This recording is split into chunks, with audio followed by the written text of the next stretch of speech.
जय जोहार सवार एक बार झोरी मछली के साथ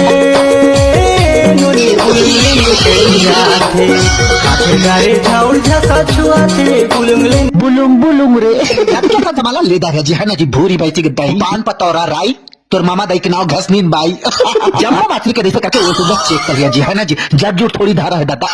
इससे करके जम्मू ला उला के बढ़िया सुगर धो दार है जी है नहीं तो गोटी माटी कटर कटर करेगा तांडे इससे करके करिया लगे संभार के नीला बगरा के झजवा दार है जी है ना जी देख बीवा का भेज के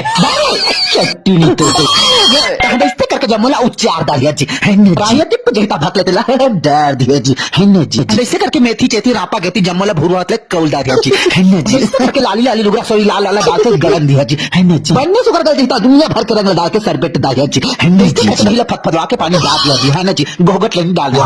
अमेजिंग झोर ऐसे करके नूला पुरपुरवा दिया जी है ना जी जो डब्बा देता जब मछली जैसे करके डाल दिया जी है ना जी ऐसे करके धनिया पुरपुरवा के तो मन के चिरन दिया जी है जाना तो हम और समस्या ला